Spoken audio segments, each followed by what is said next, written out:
Hey, also, when I was looking around this morning, just searching for something to kind of discuss today, I came across an interesting post that was describing that an anonymous Reddit user had seen some concerning things in a contract with Bethesda, and so I wanted to share what that looked like and my perspective on it. So, to dive a little bit more in, of course, this user was anonymous, so to some extent, we can say this is alleged information. It's not confirmed or anything of that nature. But they had described that ZeniMax Bethesda had reached out to them with some localization efforts in Europe for the upcoming Indiana Jones game. And I'll say just on the Indiana Jones game, it seems pretty cool and interesting. I was anticipating they would go more of a route like Indiana Jones and the Emperor's Tomb, you know, that kind of third-person pulled-back look for an adventure game, because rivals like Tomb Raider and Uncharted have been very successful in the space, and an indie game would just play right into that, to be honest. But anyways, in the contract for this Reddit user, anonymously once again, they described that there was language related to rights to their voice and being able to use their voice to generate AI script. I don't know. They produce a DLC in the future and they want more voice lines than maybe to just write them and then get the voice actor's voice without having to pay them to do additional work, essentially. And whether that rumor is true and these statements are true or they're false, I think this is a general trend we're seeing across many areas of the arts and their industries. And so I did want to talk about it. I think it really paints, first and foremost, dark days ahead and today in the gaming industry. I mean, video game businesses are so focused on chewing up and spitting people out. You know, it doesn't matter if they're a developer and they've crunched the last year to get a game to release. Well, you might get laid off right away, even if the game is totally successful. Isn't that crazy? And voice acting is a great example too, where nowadays, if these companies can get away with it, they'll pay you for a few lines and then they'll take your voice. They'll take it in perpetuity, indefinitely, without your permission. And it's just crazy, man. And a lot of the games we're playing nowadays are even made using AI and asset flipping concepts such as generate the story for me, ChatGPT.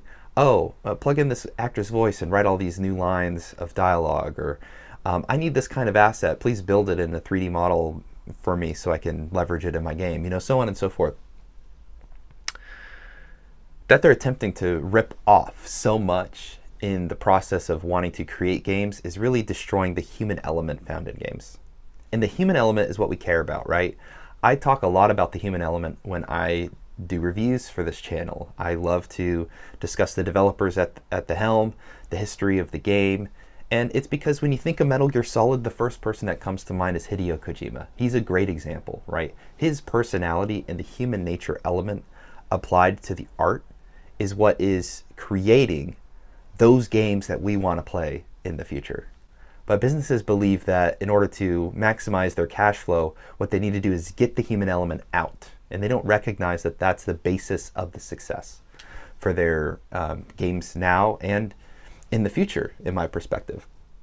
And so I find it crazy that across all this, these video game businesses demand infinite, unending, perpetual support for their products, from your voice to your efforts, right? Where you work a 100-hour week or something to get a game to release on time, just for you to be gone.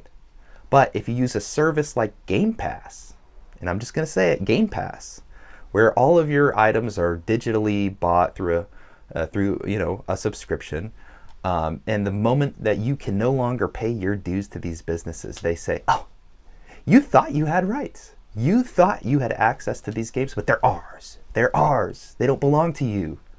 It's really this crazy double standard between how the businesses interact with their consumers and what the consumers get back from those businesses. And if there was a little more parity in hearing the voices of consumers and in the way these businesses apply their standard practices, I think that would be healthy.